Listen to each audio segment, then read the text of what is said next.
दाऊद अलैहिस्सलाम ये जालूत जो थे उनके सिपाही थे, और इनके मिजाज में दो चीजें थीं, एक देने का जज्बा था, एक शुक्र गुजारी का जज्बा था।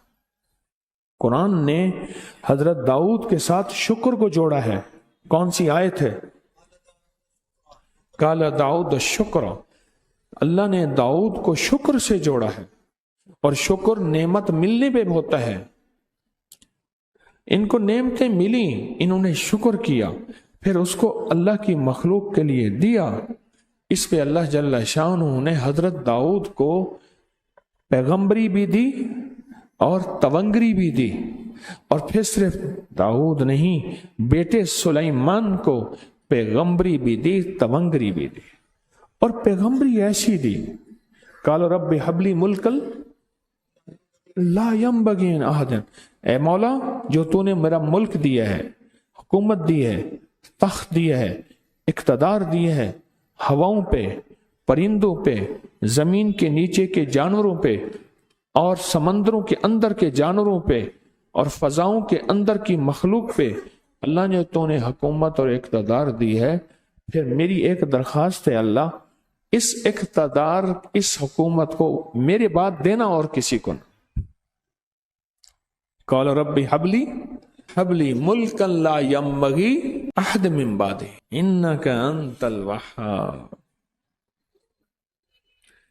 मैं गया अपने कॉलेज में अपने बच्चों को दिखाने के लिए, बेटा मैं इस कॉलेज में पढ़ता था, इस कॉलेज में, तो वहां हमारे दौर में लेक्चर होते थे। अब वो प्रिंसिपल थे, बड़े खुश हुए और लोगों को कहा कि ये हमारे कॉलेज में पढ़ते थे, ये नाम रोशन हुआ, ये हुआ। वो उन्होंने मुझे कहने लगे कि मुझे इस सीट से हटाने के लिए बहुत से लोग कोशिश कर रहे हैं।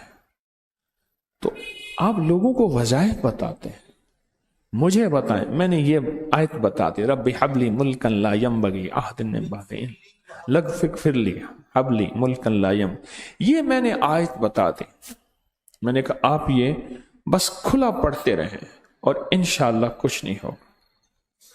एक जगह कई सालों के बाद मुझे एक जगह मिले, एक बस्ती गुलपुर, उससे आगे मिले मुझे। तो मुझसे कहने लगे आपका शुक्रिया। क्या हुआ? कहने लगे आपने जो आयत बताई थी कमाल है, मुझे रिटायर होने से पहले तक कोई हिला ही नहीं सका, और मेरे ख्याल में अगर मैं ये आयत पढ़ता रहता है तो मैं रिटायर ही ना होता। खुद मेरी चाहत थी कि बस अब मैं रिटायर हो जाऊं, मुझे कोई हिला नहीं सका, मुझे कोई तंग नहीं कर सका, और मुझे कोई परेशान नहीं कर सका, और मुझे हमेशा राहत मिली, खैर मिली, आफियत मिली। लोगों को अपनी YouTube चैनल हर वक्त सब्सक्राइब कराएं आप।